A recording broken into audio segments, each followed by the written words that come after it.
Ontem a gente esteve lá em Monte Mó, no encontro Vozes e Trovões. Foi um dia inteiro ali onde a gente estava na presença de Deus e realmente foi maravilhoso. Então, estou assim, revigorada, né? E muito feliz de estar hoje aqui, dando continuidade a essa série de mensagens, encontros com a presença. E realmente, quando o Tiago falou o tema, a gente já escolheu primeiro que todo mundo, para ninguém pegar o nosso tema. E eu falei, nossa, eu quero falar sobre Isaías. Isaías 6, o encontro do profeta Isaías com a glória de Deus. Então, é sobre isso que a gente vai se debruçar hoje, é sobre isso que a gente vai estudar hoje, como esse encontro fala coisas sobre a nossa vida também e sobre a nossa jornada com o Senhor. Então, fala para a pessoa que está aí do seu lado, se prepara para abrir a Bíblia, se prepara para abrir o celular e vamos ouvir a palavra de Deus e ler também. Então, abre lá em Isaías 6, é o texto aí inicial desse tema de hoje. Isaías 6, a partir do versículo 1. Do 1 ao 8 nós vamos ler. Diz assim: No ano em que o rei Uzias morreu, eu vi o Senhor assentado num trono alto e exaltado, e a sua a aba da sua veste enchia o templo. Acima dele haviam serafins, cada um dele tinha 6 asas, com 2 asas cobriam o rosto, com 2 cobriam os pés, e com 2 voavam. E proclamavam uns aos outros: Santo, Santo, Santo é o Senhor dos exércitos, e a terra inteira está cheia da sua glória. Ao som das vozes, os batentes das portas tremeram, e o templo ficou cheio de fumaça. Então gritei: ai de mim, estou perdido, pois sou um homem de lábios impuros e vivo no meio de um povo de lábios impuros. E os meus olhos viram o Rei, o Senhor dos exércitos. Então um dos serafins voou até mim, trazendo uma brasa viva que havia tirado do altar com uma tenaz. Com ela, colocou na minha boca e disse: veja, isto tocou os seus lábios, por isso a sua culpa está removida e o seu pecado será perdoado. Então ouvi a voz do Senhor conclamando: quem enviarei? Quem há de ir por nós? E eu respondi: eis-me aqui, envia-me. Essa é a palavra do Senhor. Quero orar mais uma vez. Pai, em nome de Jesus, que essa porção das Escrituras afete agora o nosso interior, Pai. Que nós possamos hoje, nessa manhã, ter um encontro com a sua glória, um encontro com a sua pessoa, um encontro com o chamado que o Senhor tem para nós, através daquilo que o Senhor fez, através do teu servo Isaías, Pai. Que nós possamos te conhecer um pouco mais e te contemplar um pouco mais, Senhor. Em nome de Jesus. Amém. Amém, irmãos? Então, esse encontro com Isaías, esse encontro de Deus com Isaías é um encontro muito dramático nas Escrituras. Talvez um texto muito conhecido dos irmãos, apesar da maioria dos cristãos não lerem a totalidade do livro de Isaías. Infelizmente, existem dados em que a minoria dos cristãos já leram a Bíblia toda. Mas, certamente, Isaías 1 é um texto que todos nós já passamos por ele em algum momento da nossa vida. E é um encontro muito interessante, um chamado, e a gente vê isso nos profetas, sabe? O início do ministério profético sempre é marcado por um chamado. A gente pode ver isso, por exemplo, em Jeremias. Ele fala que as palavras do Senhor queimam como fogo dentro dele, e ele não conseguia mais conter as palavras do Senhor. E assim Isaías também foi tocado por Deus. Mas é interessante, antes da gente mergulhar um pouco nesse texto, a gente entender um pouco do contexto. O que estava acontecendo em Israel?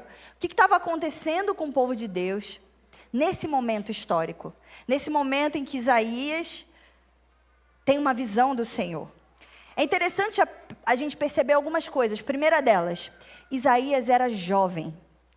Isaías, nesse momento aqui, onde ele encontra o Senhor, ele não era um homem velho, idoso, experiente. Ele era um jovem. Ele deveria ter provavelmente uns 20 e poucos anos. E provavelmente também Isaías era um homem nobre, fazia parte da nobreza, fazia parte de uma boa família. Pela forma como ele escreve, pela forma como a tradição conta a história dele, Isaías provavelmente vinha de uma boa família. Ele tinha contato provavelmente com a corte ali do rei, né? E os estudiosos concluem que talvez ele poderia até pertencer à família real.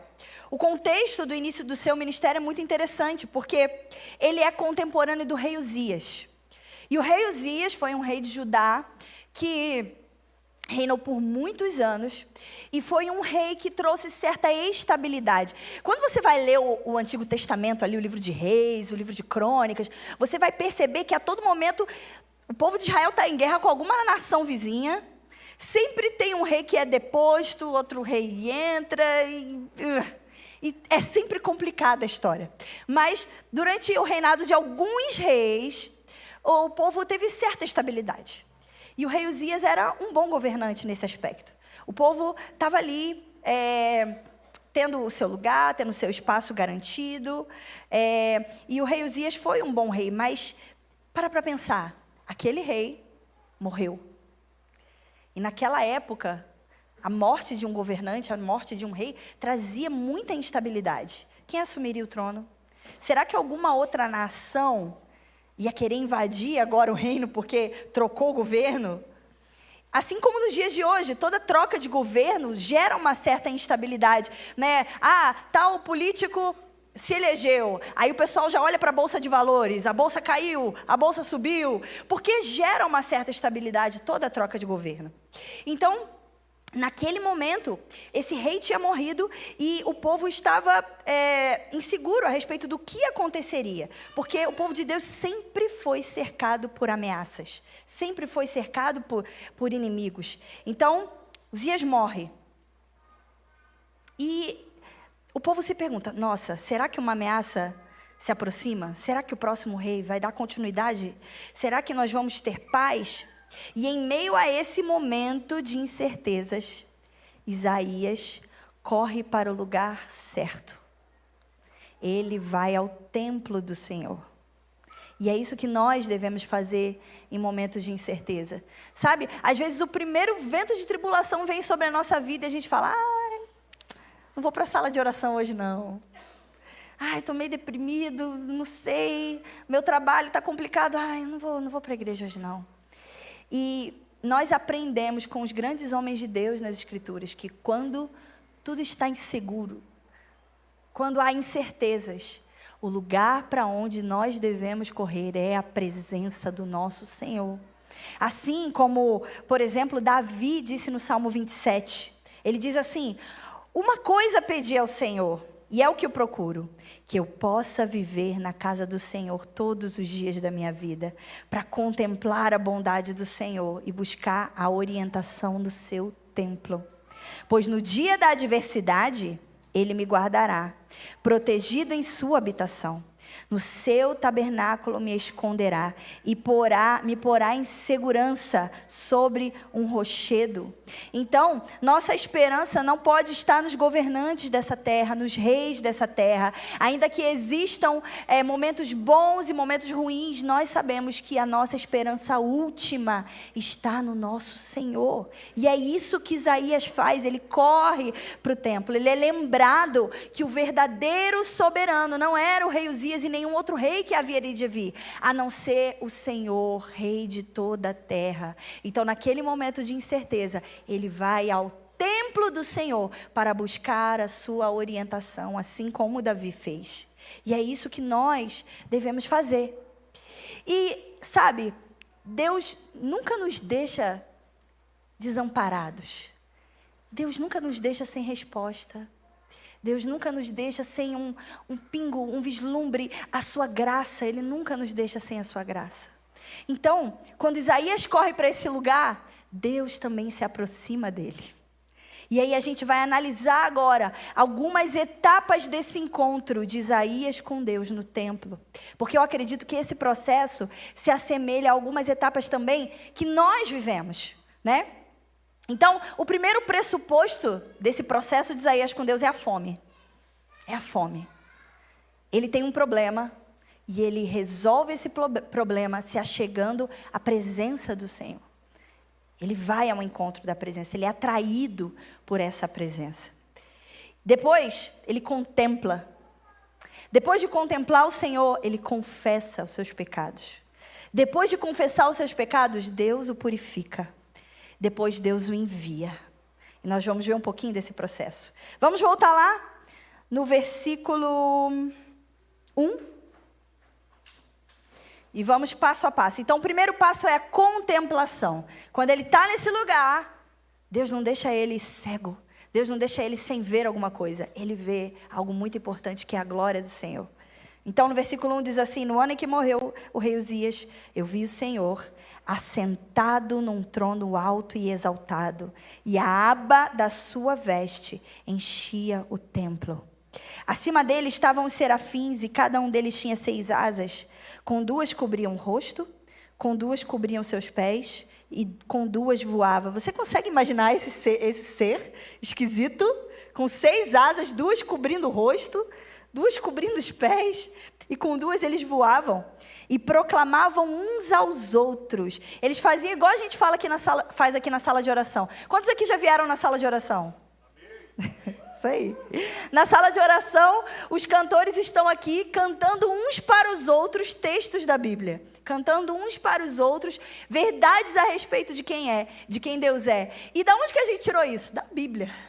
Na Bíblia a gente pode ver em diversos momentos, no livro de Apocalipse e aqui em Isaías, que os anjos, os seres celestiais, cantam uns para os outros em antifonal. É um canto responsivo. A glória do Senhor. E eles proclamavam: Santo, Santo, Santo é o Senhor dos exércitos. A terra inteira está cheia da sua glória. Ao som das suas vozes, os batentes da porta tremeram, e o templo do Senhor ficou cheio de fumaça. Gente, imagina Isaías. Ele chegou lá, como quem não quer nada, e de repente a visão dele se abre, e ele vê a glória do Senhor. Ele tem um vislumbre do céu. É como se ele não tivesse mais naquele templo da terra. O templo que Salomão construiu.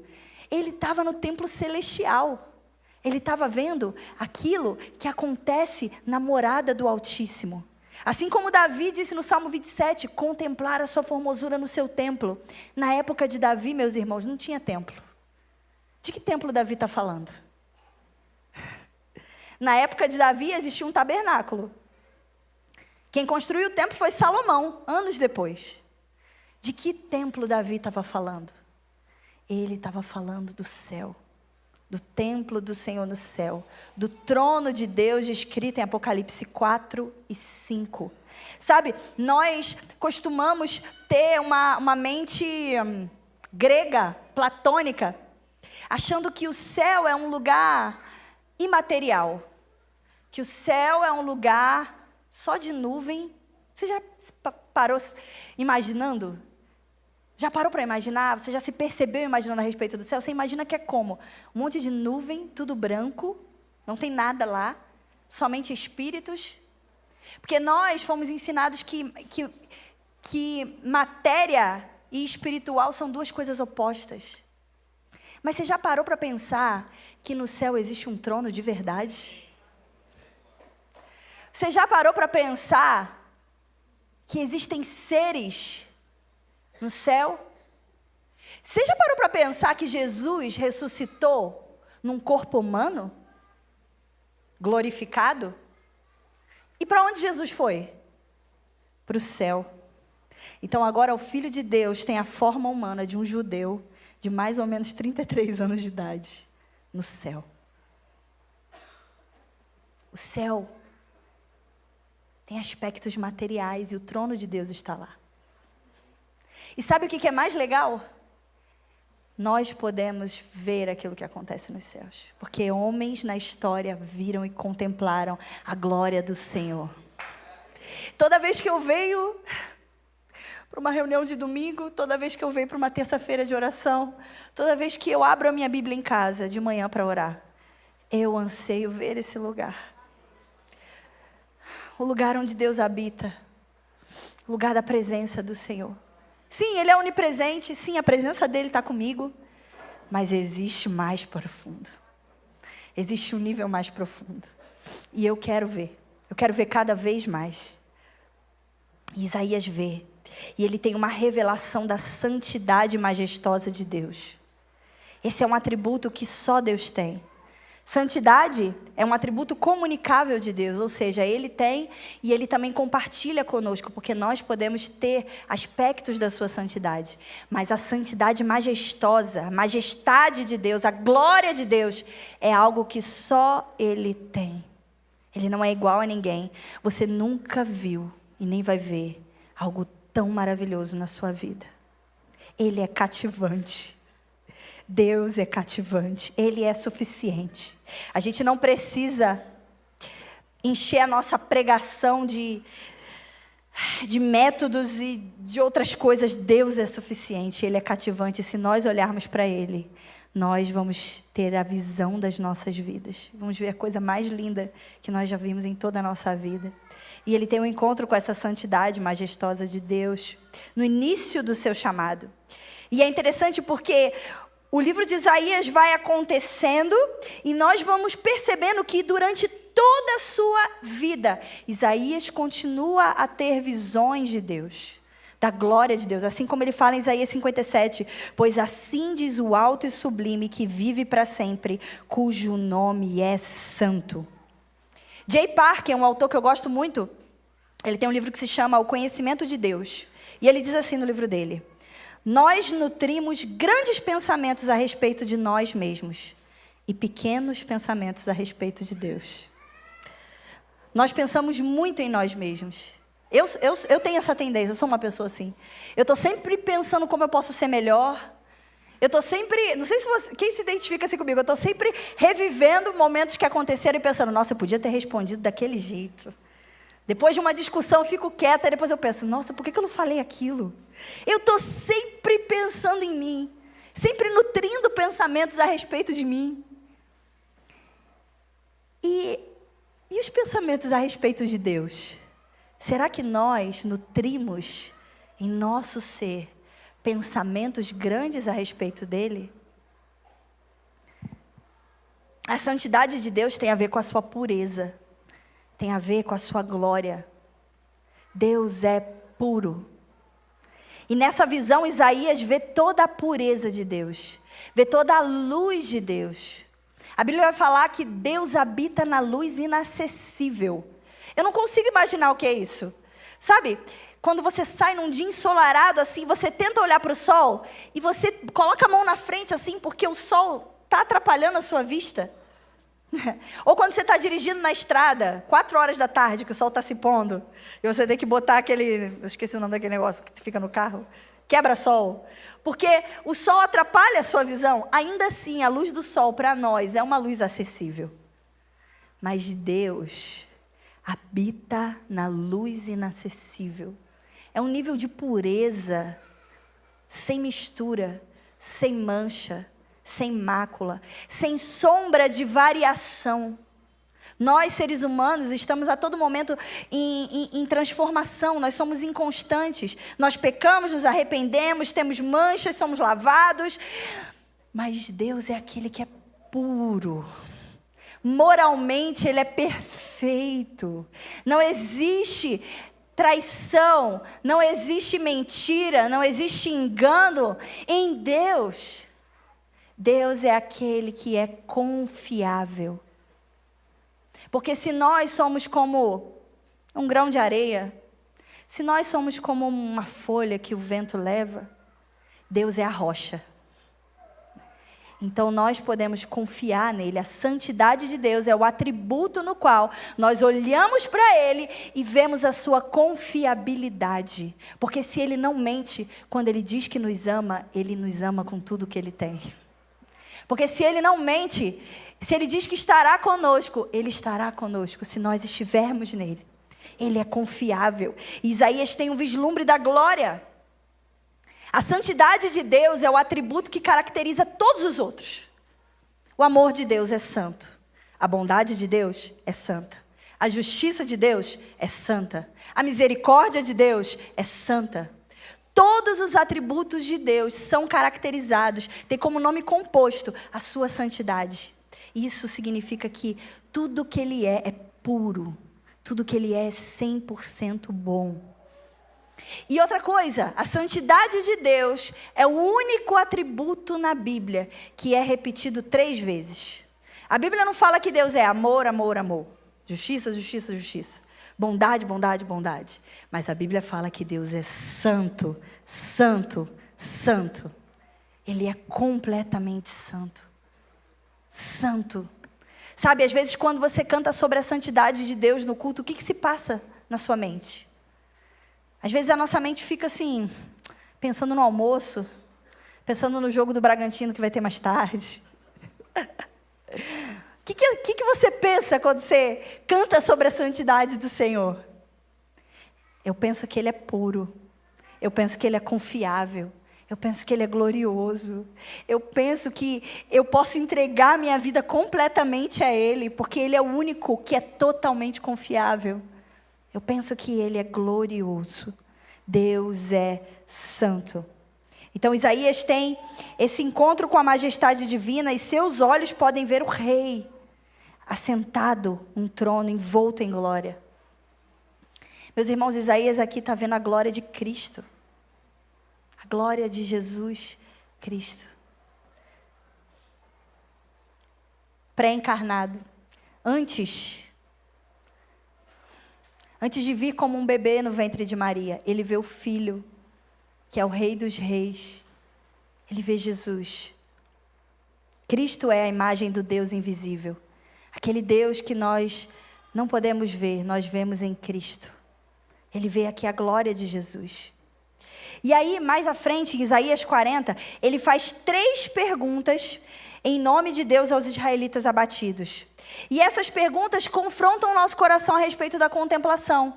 Porque ele passa o livro todo de Isaías falando sobre os juízos de Deus que vão vir, sobre a falta de confiança que o povo tem em Deus e também sobre a redenção que o próprio Deus vai providenciar para esse povo. E ele pergunta para o povo, meu Deus, será que vocês não estão vendo que Deus é santo, que Ele é confiável? Por que vocês se desviam dos caminhos dEle? Por que vocês adoram a outros ídolos? Vocês já não sabem que existe apenas um único Deus, Criador dos céus e da terra?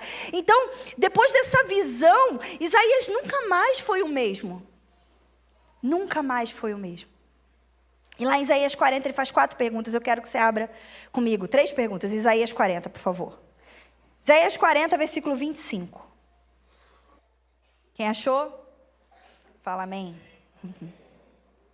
Isaías 40, 25. Deus faz uma pergunta através dos lábios do profeta Isaías. E qual é a pergunta que ele faz para o povo? Com quem vocês me compararão? Quem se assemelha a mim? Pergunta ao santo. Essa pergunta reprova pensamentos errôneos que nós temos acerca de Deus. Deus faz essa pergunta para mim e para você hoje. Reprovando pensamentos errôneos que nós temos acerca de Deus. Os nossos pensamentos a respeito de Deus não são grandes o suficiente. Certa vez, Lutero disse a Erasmo, seus pensamentos sobre Deus são muito humanos. Às vezes nós colocamos atributos em Deus que nós enxergamos em nós mesmos. Nós achamos que Deus é como um de nós. Os nossos pensamentos a respeito dele são muito humanos. E Deus pergunta, a quem vocês me compararão? Por que vocês estão duvidando de mim? Vocês estão me comparando a quem? Nós projetamos a nossa humanidade na imagem que nós fazemos de Deus. E nós somos fracos, nós somos limitados.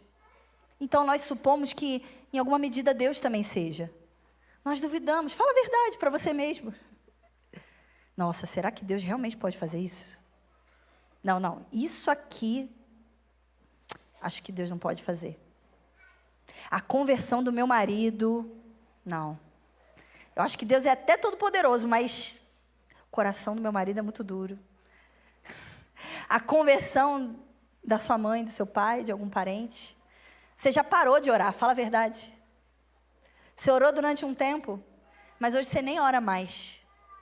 A conversão do seu irmão, ou a cura que você precisa em alguma área da sua vida ou no seu corpo. Você já até orou durante um tempo, mas como nada aconteceu, você... Deus, acho que não. Nós somos fracos. E às vezes nós projetamos a nossa fraqueza no Senhor. Mas para Ele nada é impossível. Ele é forte. Ele é poderoso. Ainda que esse povo tenha se voltado contra Ele, Ele tem uma aliança com esse povo. E nós já sabemos qual é o final da história. Então você pode confiar. Não compare Ele a você. Não compare Ele a ninguém. Ele é Deus. Por isso que a contemplação é tão importante para a gente quebrar esses sofismas dentro de nós. Esses sofismas da nossa mente. O Senhor nos convida a olhar a sua majestade todos os dias, meus irmãos. Abra sua Bíblia. Entra no seu quarto. E medite a respeito da majestade do Senhor. É apenas a meditação em quem Ele é que quebra esses sofismas no nosso coração. Eu preciso a todo dia me lembrar de quem Ele é. Eu já dou aula sobre atributos de Deus há 8 anos. Dou aula sobre cada atributo. Santidade, amor, beleza, tudo. Mas ainda assim, todo dia eu preciso me lembrar de quem Ele é.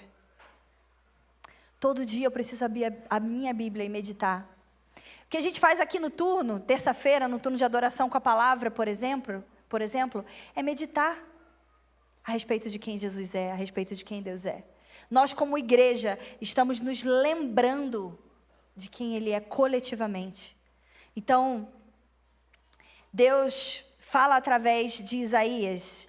Pula lá para o versículo 12, de Isaías 40.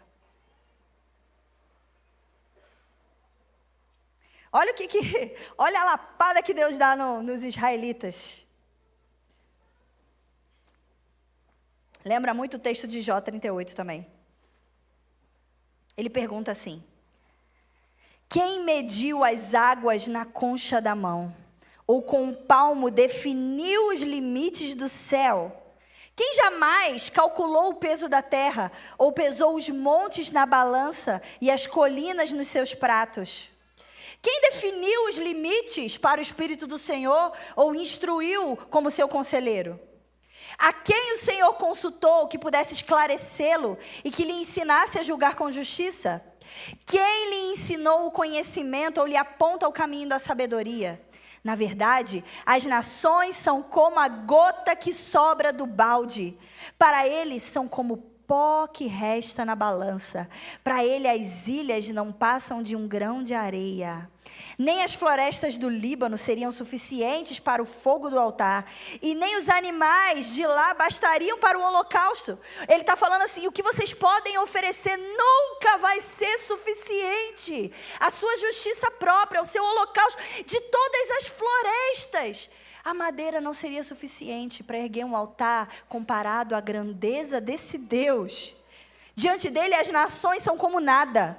Para ele, são sem valor, menos do que nada.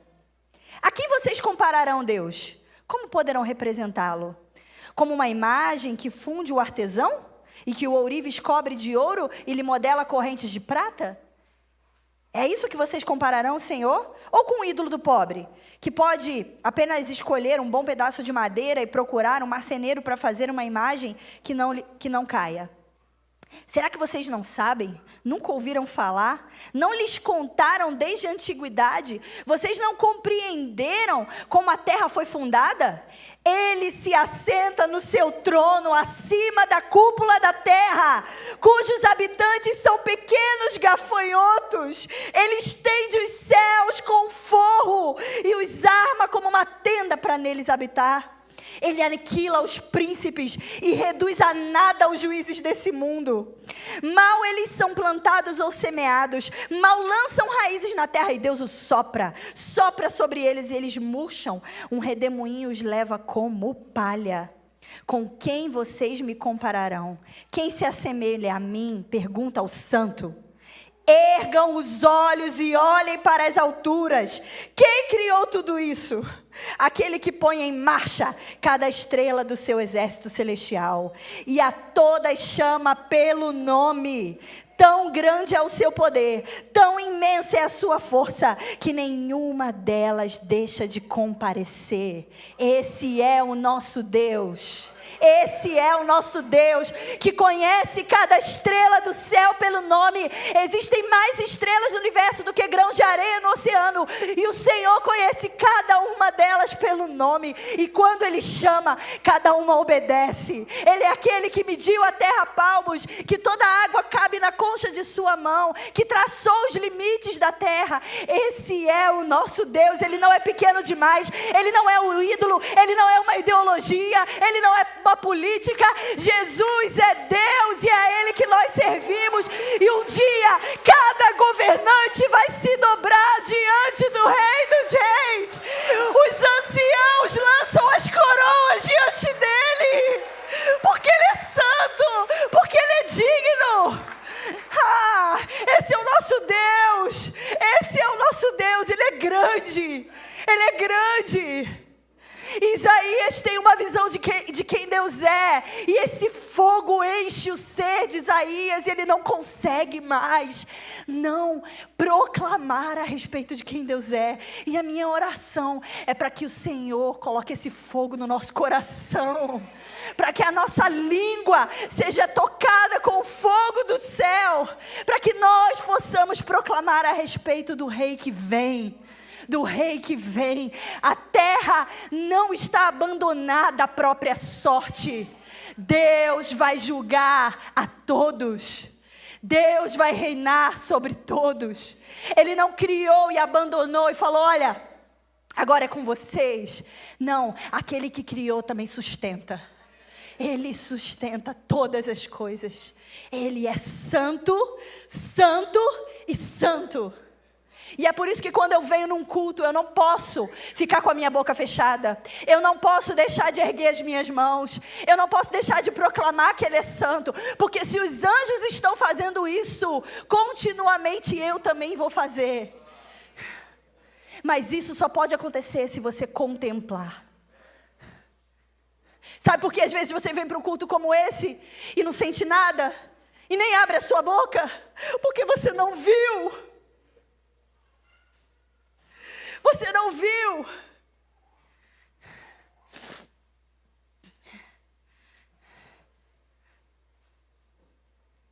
E se você não viu, ore nesse dia: Senhor, eu quero te ver. Eu quero abrir a tua palavra, e quando eu olhar para ela, eu não vou ver apenas letras, eu vou contemplar a sua glória, a sua majestade. Eu vou ler textos como esse de Isaías 40, e eu vou me deleitar na sua grandeza. Eu vou descansar na sua soberania. Os nossos olhos precisam ver, porque existem liturgias que moldam esse mundo e nos fazem esquecer de quem Ele é a todo momento.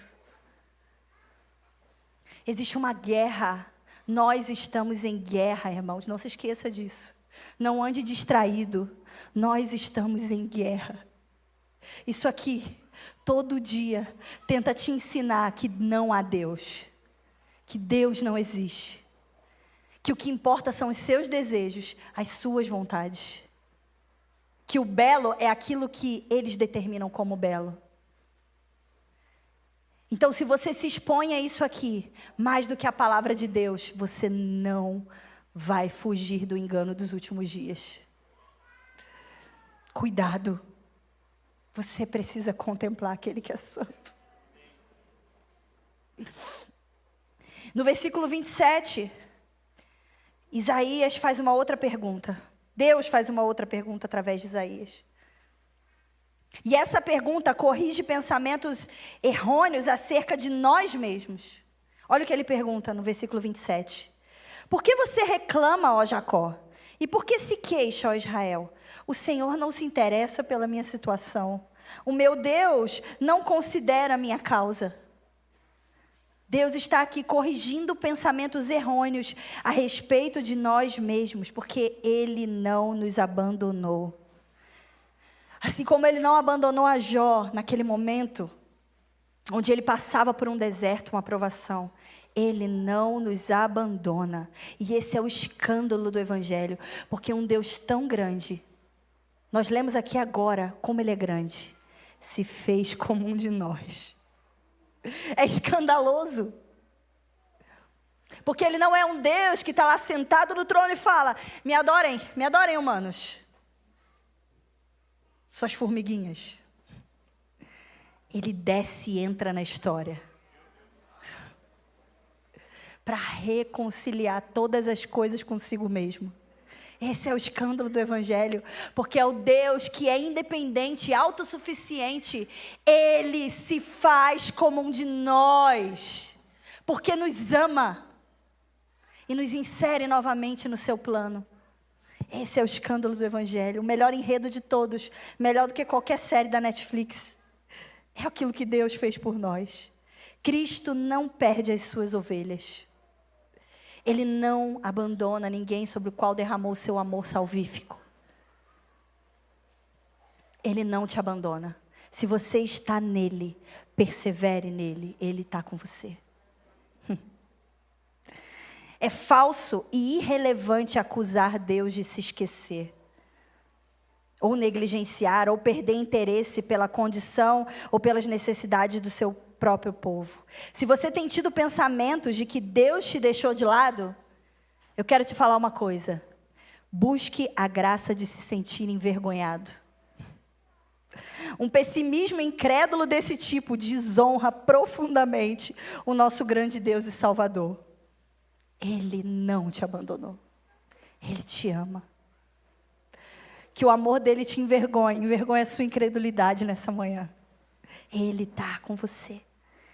Abra comigo no Salmo 113. Esse é um texto maravilhoso, onde nós podemos perceber a relação entre a grandeza e a proximidade de Deus. Nós costumamos dizer que transcendência é uma qualidade de Deus que fala a respeito da sua grandeza. Ele está muito além da sua criação, muito além das coisas criadas. Ele transcende o espaço, ele transcende o tempo, ele transcende os limites criados pelo homem de passado, presente, futuro. Essas características são coisas concernentes ao homem, mas Deus transcende todas elas. Ele é transcendente, mas ele também é imanente. Ele se relaciona com as coisas criadas. Ele não apenas criou o mundo e o deixou. Não, ele está perto. Sabe quando você precisa?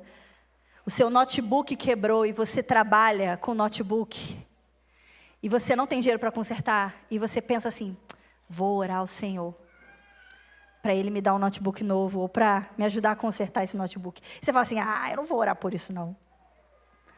Eu não vou orar por isso porque tem tanta coisa acontecendo no mundo, né?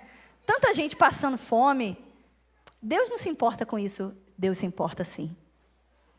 Sabe por quê? Ele é grande o suficiente para se importar com coisas grandes e com as pequenas coisas da nossa vida. Com as pequenas decisões que a gente toma. Um dia eu estava em casa e a gente estava passando uma situação financeira muito apertada, sabe? Bem apertada mesmo. E eu sei que é ridículo, mas eu vou falar assim mesmo. E acabou minha maquiagem. E eu não tinha batom mais. E eu também não tinha dinheiro para comprar batom. E eu pensei: eu não vou pedir isso para Deus. Um batom. É uma coisa tão... Mas eu orei na minha mente, eu falei: poxa, Senhor, eu queria tanto um batom, mas eu não tenho dinheiro para comprar. E aí, isso tem muitos anos, deve ter uns 7 anos. A Jaque, a esposa do Fábio Coelho, chegou lá e ela: olha, Dani, o que eu comprei para você? Um batom. Da Boticário ainda por cima. E eu comecei a rir, porque eu falei: Senhor, o Senhor se importa. O Senhor cuida dos seus.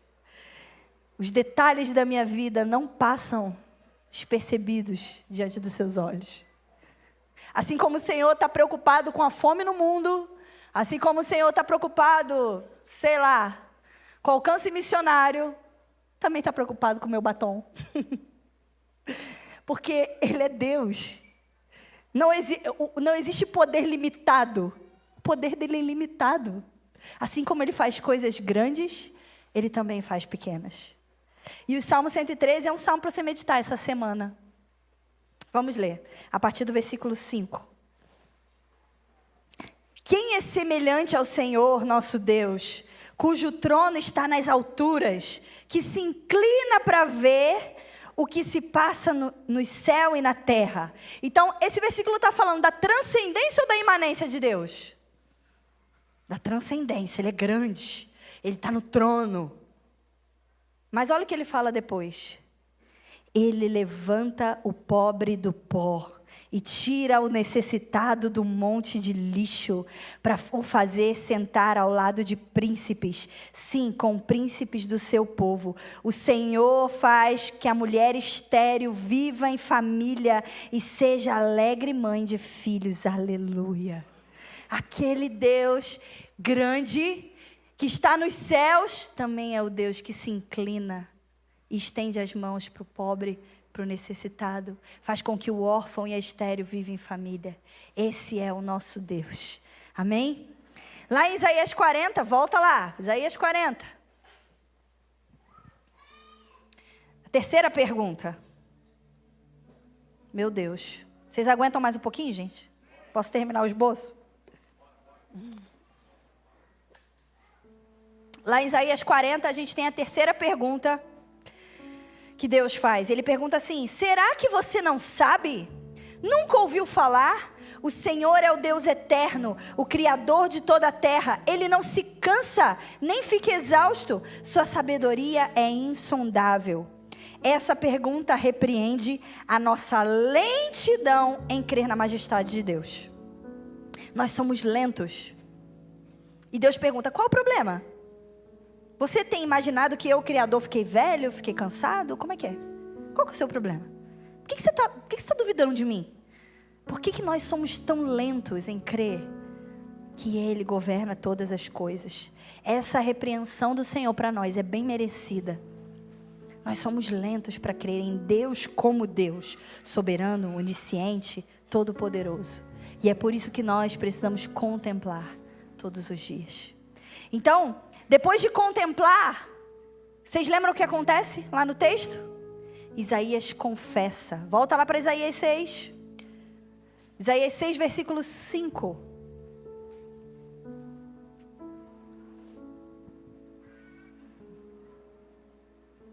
Ele diz assim: então gritei, ai de mim, estou perdido, pois sou um homem de lábios impuros e vivo no meio de um povo de lábios impuros.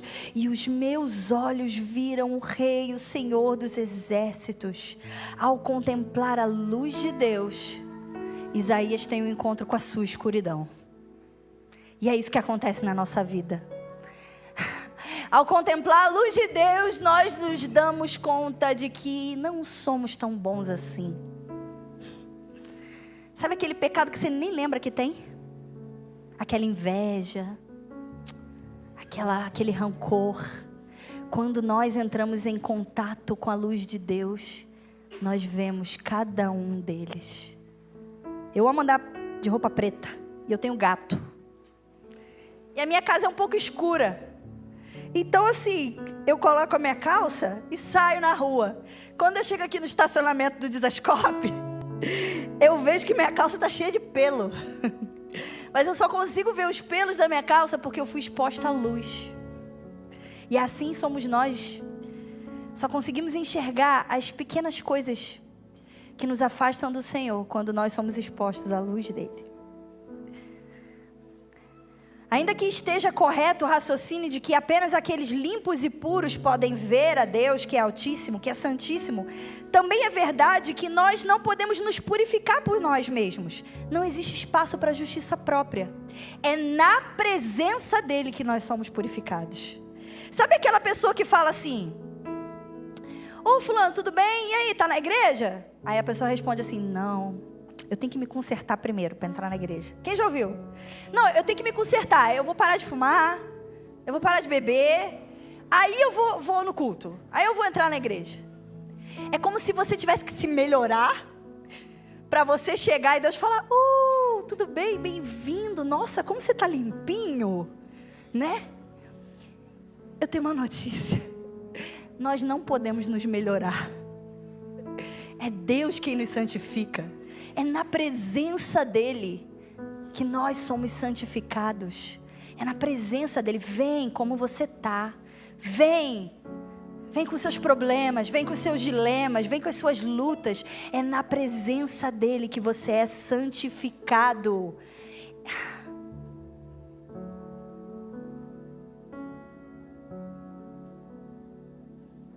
Quando na presença dEle, contemplando, a nossa vida não será melhorada, mas sim transformada. Irá nascer de novo. O reino de Deus não é composto de pessoas melhoradas, mas é composto de pessoas nascidas de novo. É isso que Deus faz em nós. Ele não melhora a gente, Ele nos dá uma nova natureza.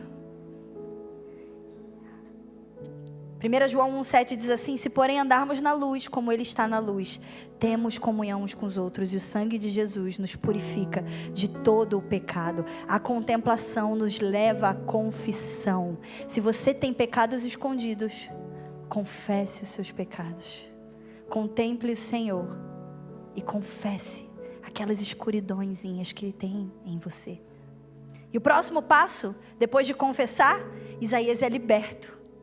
É liberto do seu pecado. No versículo 6 e 7 diz assim: então os serafins voou até mim, trazendo uma brasa viva, que havia tirado do altar com Atenaz. Com ela tocou a minha boca e disse: veja, isso tocou os seus lábios, por isso sua culpa será removida, e o seu pecado será perdoado. Existe uma porção de graça que Deus libera sobre nós, quando nós vivemos uma vida de confissão. Há quanto tempo você não confessa seu pecado para um líder, para alguém mais maduro? Existe uma porção de graça que Deus libera sobre nós, quando nós reconhecemos a nossa fraqueza, quando nós deixamos a nossa reputação de lado e confessamos assim como Isaías: ai de mim, quem sou eu diante dessa glória? Eu vivo no meio de impuros lábios, e os meus próprios lábios também são impuros. Se nós não temos pecado nenhum, nunca confessamos nada, provavelmente nós não estamos tendo contato com a pureza de Deus. Então a gente não consegue ter um comparativo. Timothy Keller diz assim: se o Deus que você adora nunca discorda de você, é possível que você esteja adorando uma versão idealizada de si mesmo. Porque Deus é santo. Confessai os seus pecados e serão curados. Tiago 5,16. Se confessarmos, o Senhor nos limpa e nos envia. E esse é o próximo passo. A partir do versículo 8. Então ouvi a voz do Senhor conclamando: a quem enviarei? Quem irá por nós? E eu respondi: eis-me aqui, envia-me. E ele disse: vai e diga ao povo: estejam sempre ouvindo, mas nunca entendam. Estejam sempre vendo, mas jamais percebam. Primeiro, ele percebe uma demanda de Deus. É ele que olha, ele vê o próprio Deus falar: a quem enviarei? Quem há de ir por nós? E é muito interessante esse versículo, porque você já parou para pensar? Deus fala assim: a quem enviarei? Quem há de ir por nós? É a Trindade falando, porque o nosso Deus é plural. São 3 em 1. A quem enviarei? Quem há de ir por nós? Então ele vê uma demanda, porque ele está contemplando, porque ele está se voltando para o coração de Deus, porque ele se importa. Ele vê uma demanda. Uai, Deus quer enviar alguém? Deus está querendo enviar? Ele viu o conselho do Senhor. Assim como Jeremias fala: quem esteve no conselho do Senhor? Ele vê o conselho do Senhor ali, a Trindade. A quem a gente vai enviar? Quem há de ir por nós? Segundo, ele se oferece para entrar na missão de Deus. Ele está engajado, ele é marcado com o fogo, o mesmo fogo que tocou Jeremias, e ele não tem como escapar. Ele fala: eis-me aqui, me envia. Ele não está esperando o pastor da igreja perguntar para ele: irmão, você não está fazendo nada da igreja, né? Então, você não quer ajudar lá no Kids, não? Está precisando de voluntário. O que você acha? Ah, mas isso é muito pouco, ajudar com voluntário na igreja. O que nós estamos fazendo aqui? A missão de Deus. Ele não está esperando alguém chegar para ele e falar assim: oh, tu canta bem, hein? Nossa, por que você está escondendo essa voz? Faz a audição pro louvor. Oh, você já vi que você gosta muito de ajudar, né? Por que você não vai lá ajudar nos trabalhos da justiça real? Não, Isaías não espera ninguém. Ele vê a demanda e ele diz: me envia. Senhor, me envia. Eu quero entrar na sua missão. Depois de ver essa glória, eu quero ver toda a terra cheia dela. Então, Deus o envia para uma difícil missão. Falar de coisas que não aconteceriam no seu tempo e que ninguém entenderia. Olha que missão legal. Deus fala assim: vai e diga a este povo, estejam sempre ouvindo, mas nunca entendam. Estejam sempre vendo, mas jamais percebam. A missão que Deus dá para Isaías é bem facinho assim. Falar de coisas que aconteceriam quase 150 anos depois que ele morresse.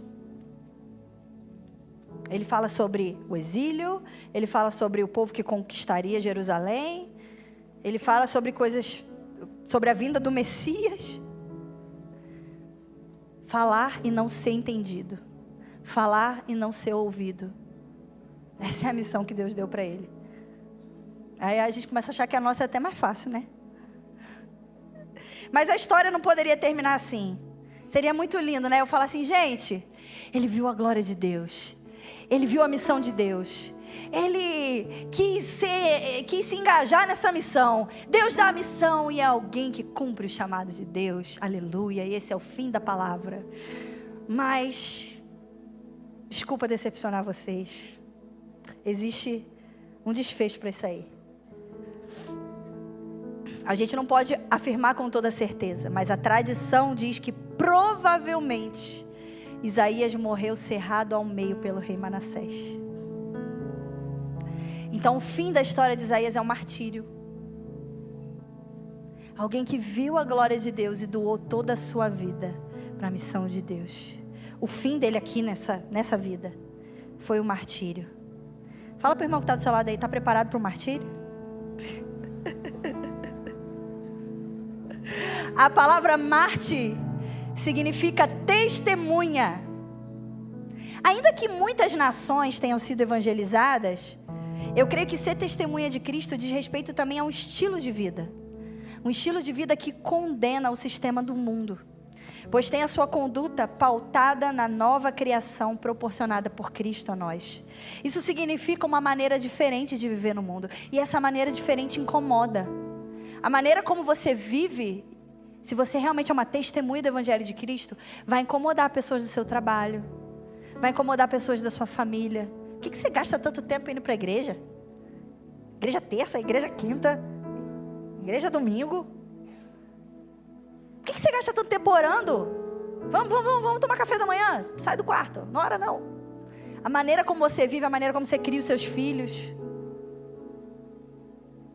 vai chocar com a maneira desse mundo de viver. Então, Deus nos chama a ser mártires, a ser testemunhas. E algumas vezes essa maneira de viver vai realmente levar pessoas à morte.